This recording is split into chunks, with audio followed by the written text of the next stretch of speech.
Oi pessoal, tudo bem? Sou o professor Azevedo. Você, aluno da Azevedo Consultoria, que quiser saber mais a respeito do meu currículo, saber mais a respeito do que eu faço, professor Azevedo, entra lá no meu site, professorazevedo.com.br e clica lá, né? Quero conhecer o professor Azevedo, você vai ver todo o meu currículo, toda a minha trajetória e o nosso know-how dos nossos cursos presenciais,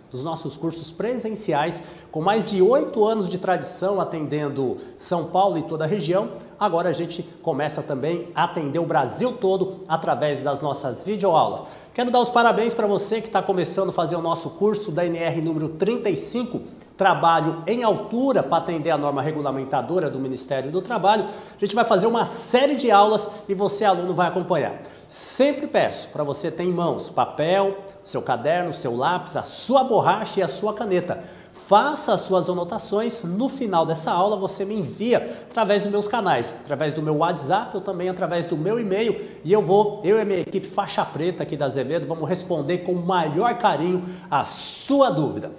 NR número 35, vamos dar uma navegada nela, vamos ver o que diz a legislação, objetivo e campo de aplicação, a responsabilidade, capacitação e treinamento, planejamento, organização e execução, equipamentos de proteção individual e os sistemas de ancoragem. E também a questão do emergência e salvamento. Então, a NR35 ela abrange todos esses tópicos. Você, aluno da Azevedo, você precisa acompanhar. Importante, no final você vai receber o seu certificado, mas você tem o nosso simulado prático, que você deve acompanhar as aulas com muita atenção e responder esse simulado prático no final, enviar para nós aqui da Azevedo, e aí sim você vai ter o seu certificado. NR35, o que ela estabelece? Por que o governo criou? Estabeleceu os requisitos mínimos e as medidas de proteção para o trabalho em altura. Hoje, você do Brasil todo, você está vendo como que cresce a quantidade de prédios que precisa de pessoas para fazer a manutenção desse prédio. E as pessoas geralmente precisam fazer o trabalho em altura. Então, há um tempo atrás, a gente só tinha a NR número 18 que tratava de trabalho em altura. Hoje não, hoje a gente também já tem a NR número 35. Então, ela envolve o planejamento, a organização, a execução, de forma a garantir a segurança e a saúde dos trabalhadores envolvidos, direta ou indiretamente. Outra dica importante para você, aluno, a NR35 é uma norma de segurança do trabalho. Ela não vai ensinar você a trabalhar em altura, ela não vai ensinar você a ser um pintor, você fazer uma manutenção numa fachada, qualquer tipo de trabalho de manutenção que você vai realizar na empresa, você precisa ter uma capacitação técnica, a empresa precisa capacitar você tecnicamente. As normas regulamentadoras do Ministério do Trabalho e Emprego são normas voltadas exclusivamente para a área de segurança do trabalho. Nenhuma norma do Ministério do Trabalho e Emprego vai ensinar uma profissão para você. Aqui são normas voltadas para a área de segurança e saúde do trabalho dentro da sua atividade. Hoje a gente está tratando da NR número 35. Outro campo de aplicação.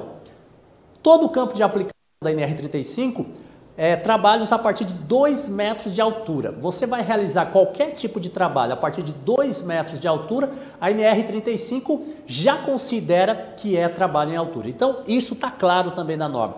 Complementa-se com outras normas técnicas oficiais estabelecidas por órgãos competentes e, na sua ausência ou na sua omissão, dessas com as normas internacionais aplicáveis.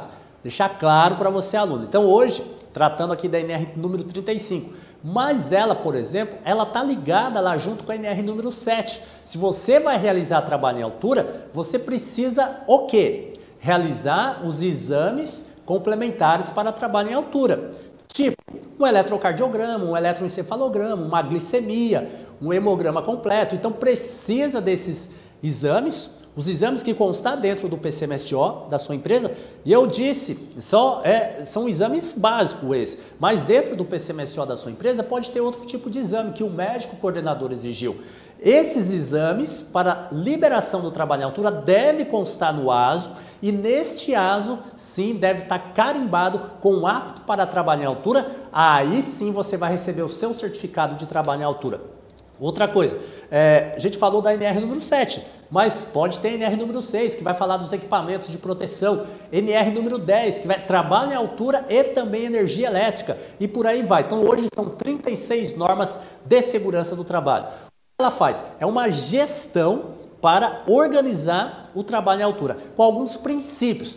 Planejamento e organização dos trabalhos em altura. Então, antes de começar um trabalho em altura, você deve planejar aqui no solo antes de fazer a escalada, porque é no solo que você vai garantir as suas ferramentas, seus equipamentos de proteção individual, se você está bem fisicamente, mentalmente, para você começar a fazer seu trabalho em altura. Não adianta você escalar uma torre, por exemplo, de 100 metros e chegar lá em cima e você falar, ah, esqueci as minhas ferramentas. Então você demorou 2 horas para escalar a torre, vai demorar mais 2 horas para descer, porque você esqueceu uma ferramenta. Então essa questão do planejamento e da organização dos trabalhos em altura deve ser muito clara. Outra situação, pessoal, para você empresário, para você que vai funcionário que vai entrar dentro de um cliente, por exemplo, para realizar um trabalho em altura. Sempre antes deve ter uma comunicação do seu RH junto com esse cliente, porque geralmente ele vai pedir o teu atestado de saúde ocupacional já com um apto escrito nele. Outra coisa, o teu certificado, porque na hora que você chegar nesse cliente, você já vai estar o quê? Você já vai estar pronto para entrar, porque senão você vai ficar lá na portaria tempos e tempos até essa comunicação simples ser feita. Então, esse planejamento é de extrema importância. Estabelecimento de medidas suficientes para prevenir efeitos. Aqui, pessoal, outra dica importante para você, aluno. Vai fazer um trabalho em altura? A primeira pergunta que você tem que fazer para você mesmo: aonde que eu vou fazer o travamento do meu cinto de segurança? Aonde que eu vou colocar o meu talabarte? Aonde que eu vou fixar? Não posso fixar ele no meu andaime, eu tenho que ter um ponto de ancoragem para mim fixar. Não adianta na hora que você subir para realizar o trabalho em altura, ficar procurando onde você vai fixar o seu cinto de segurança, o seu talabarte. Então, esse tipo de planejamento você tem que fazer no solo. Então você, aluno da Azevedo, você tem que ter isso, já tem que montar um checklist aí dentro da sua empresa. Planejamento, organização e execução por trabalhador capacitado e autorizado. Aqui, capacitado e autorizado, realização de trabalho em altura sempre no mínimo 2 pessoas. Vai ter sempre uma pessoa autorizando esse trabalho dentro aí do cliente, vai ter sempre uma pessoa que tem que autorizar, você vai ter que emitir uma análise preliminar de risco, vai ter que emitir uma permissão de trabalho, uma pessoa do cliente vai ter que assinar essa permissão de trabalho. E além disso, quem é que vai estar autorizando o trabalho em altura? É quem fez toda a parte médica, que são os exames complementares, e também fez o curso de trabalho em altura. Então isso pode trabalhar em altura. Então ela tem que ter sido capacitado, tem que ter realizado o curso e tem que ter sido autorizado pelo médico do trabalho para realizar o trabalho em altura. Outro ponto importante aqui, pessoal, como a norma não ensina você a trabalhar em altura, se você vai fazer um tipo de manutenção, a empresa, além disso, tem que dar um treinamento técnico referente ao produto que você vai utilizar. Imagine, você vai instalar uma antena de transmissão de celular, por exemplo. Você nunca instalou, aí você sobe 40 metros de altura. E aí?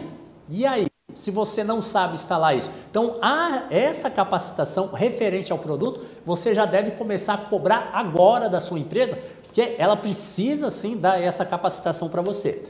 Outro tópico: considera-se trabalhador capacitado para trabalho em altura aquele que foi submetido e aprovado em treinamento teórico e prático. Então aqui na Azevedo você tem o nosso simulado prático que você vai responder e vai me enviar, com carga horária de mínimo de 8 horas. Então o nosso conteúdo aqui das nossas videoaulas, e-book, simulado prático, é o mínimo 8 horas. Então aqui sempre a Azevedo ela oferece muito mais para você. Então você tem os nossos conteúdos gratuitos lá no YouTube e também aqui na nossa sala de aula virtual, sempre passando o mínimo exigido pela norma. Então a norma fala do mínimo de 8 horas, a Azevedo entrega muito mais para você. Estabelece a necessidade de implementação de programa de treinamento envolvendo, além do treinamento inicial, treinamento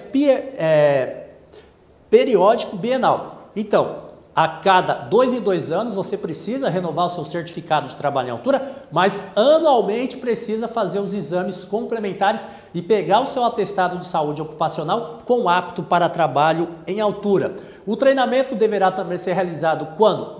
Qualquer das seguintes situações abaixo prevista dentro da NR. Mudança nos procedimentos, condições e operações de trabalho. Então você a sua empresa ela tem o costume de trabalhar em telhado. Aí você vai trabalhar agora numa torre, então ela precisa passar todo o procedimento para você. Então esse tipo de treinamento, de capacitação, a empresa precisa estar te orientando toda hora referente à diferença de trabalho. Evento que indica a necessidade de novo treinamento é um retorno de afastamento. Se você, por exemplo, está afastado mais de 90 dias, precisa novamente realizar esse treinamento de trabalho à altura e revalidar o seu certificado. E mudança de empresa. Então, geralmente, treinamento para uma empresa X, vai para outra empresa, esse teu certificado não vale. Tem que certificar lá dentro da outra empresa, porque as condições são totalmente diferentes.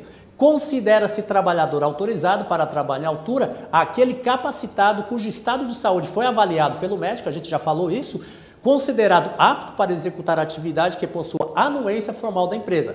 Cabe à empresa avaliar o estado de saúde dos trabalhadores que exercem atividade em altura e garantir o que determina o item 35.4.1.2 da NR número 35. Os exames e a sistemática de avaliação do estado de saúde dos trabalhadores são partes integrantes lá do PCMSO. Por isso que a gente falou aqui já no começo dessa aula que hoje a gente está dando aula referente à NR 35, mas ela abrange várias NRs. Exemplo, a NR número 7, que vai falar do PCMSO, que vai exigir de você o seu atestado de saúde ocupacional. As medidas para prevenir a queda têm por base a seguinte hierarquia: evitar o trabalho em altura sempre que existir meio alternativo de execução. Medidas que eliminem o risco de queda dos trabalhadores da impossibilidade de execução do trabalho de outra forma. Medidas que minimizem as consequências da queda quando o risco de queda não puder ser eliminado. Então aqui, pessoal, o que a norma está dizendo? Usar os equipamentos de proteção individual, fazer análise preliminar de risco, receber o treinamento, passar no médico, verificar onde você vai trabalhar, verificar se você tem condição técnica para exercer esse tipo de atividade, tudo isso antes de começar o seu trabalho. Então isso é muito importante, são as medidas para prevenir a queda em altura. E é claro, o cuidado maior possível para não ter falha e não haver queda. Todo trabalho em altura deve ser precedido de análise de risco, que é análise preliminar de risco. Então você, técnico de segurança, você que está acompanhando também as nossas aulas aqui no nosso canal, ou também no YouTube, ou no Facebook, você que acompanha eu, professor Azevedo, um abraço para os técnicos de segurança. E você, com razão, você tem que exigir análise preliminar de risco antes de executar qualquer tipo de tarefa em altura. Para atividades rotineiras, a análise de risco pode estar contemplada dos respectivos procedimentos operacionais. Atividades não rotineiras devem ser previamente autorizadas mediante permissão de trabalho. Aqui, pessoal, o que acontece? Temos a análise preliminar de risco e temos a permissão de trabalho. A análise preliminar de risco é a situação geral. Permissão de trabalho é aberta diariamente, horário, término da atividade, pessoa responsável, pessoas envolvidas, tudo isso você precisa ter documentado dentro da empresa, junto com a pasta do funcionário, dentro da empresa onde você vai prestar o serviço. Não adianta sua empresa estar prestando serviço aí na Bahia, um abraço para a Bahia, você também de Manaus, você de Sorocaba, você que acompanha a gente, você do Rio de Janeiro, você de todo lugar do Brasil. Não adianta sua empresa estar em São Paulo, você está prestando serviço no Porto de Suape, em Recife, e a pasta está em São Paulo. Aí sofre um acidente, tem uma fiscalização, e aonde está a sua documentação? A documentação deve andar junto com o funcionário. Então, as medidas de controle para atividades não rotineiras, a gente já conversou a respeito disso. E seleção, considerando a sua eficiência, conforto, carga, aplicada aos mesmos e aos respectivos fatores de segurança em caso de eventual queda. Sistemática de inspeção, contemplando a inspeção na aquisição, periódica, antes do uso. Aqui, esse tópico aqui, pessoal, ele está falando do quê? Dos equipamentos de proteção individual. Então você precisa, antes de começar a realizar seu trabalho em altura, verificar se todos os equipamentos estão novos, estão conformes, não tem nenhum problema com ele. Imagine você 40 metros de altura, a corda ela está podre. A corda você deixou ela armazenada dentro de um local onde tem poeira, onde tem chuva, onde tem animais, tem rato e onde tem produto químico. Aí você vai ficar pendurado nessa corda? Então você tem que começar a pensar muito bem nisso antes do uso. Então verificar isso daí sempre dentro da aquisição e periodicamente, mais a responsabilidade da guarda desses equipamentos, principalmente a corda, é do funcionário que vai utilizar. Sistemática de seleção, avaliação e inspeção dos pontos de ancoragem. Então, ponto de ancoragem você tem que ter todo dia também, e a especificação das situações de utilização do absorvedor de energia. Se você não conhece o absorvedor de energia, é aquele utilizado no bungee jump. Disponibilizar equipes próprias, externas ou compostas pelos próprios trabalhadores que executam trabalho em altura para respostas em caso de emergência.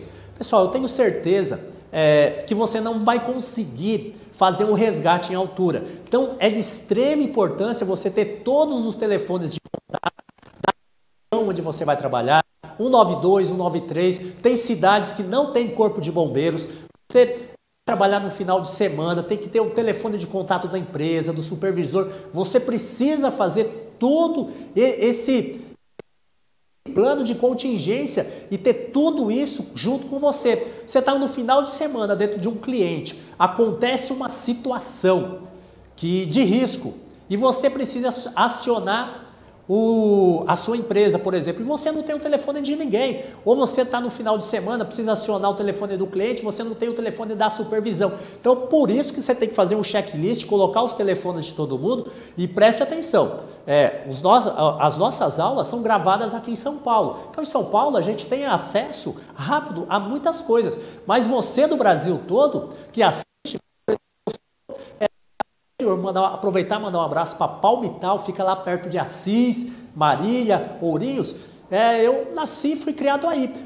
A minha cidade, ela tem 20 mil habitantes e não tem corpo de bombeiros. Aí se acontece um trabalho em altura e precisa acionar o resgate do corpo de bombeiros, precisa vir de uma cidade vizinha. Isso daí vai demorar muito tempo e você pode ter um risco. Então é por isso que precisa ter sempre um plano de contingência, principalmente nos finais de semana. Capacitação da equipe responsável pela execução das medidas de resgate e primeiros socorros, que deve possuir aptidão física e mental compatível com a atividade a desempenhar. Então você, aluno da Azevedo, a gente está fazendo mais uma aula, né? Nossa aula de trabalho em altura, atendendo a NR número 35. Você tem anotado as suas dúvidas. Você sabe, para a obtenção do seu certificado, você precisa me devolver um simulado prático no final. A nossa secretaria do curso, ela vai corrigir esse simulado prático e vai emitir o seu certificado. Se você gostou dessa aula, compartilhe, quer fazer inscrição nos nossos cursos, então a gente tem cursos voltados para a de segurança do trabalho, desde a NR número 31, atendendo até a NR número 36. Então, faça a sua inscrição, continue estudando aqui junto com a Azevedo Consultoria, que a gente está aqui para democratizar a segurança do trabalho em todo o Brasil. Por quê? Com a segurança do trabalho não se brinca. Curso de trabalho em altura, de forma rápida, fácil e sem burocracia, só com a Azevedo Consultoria.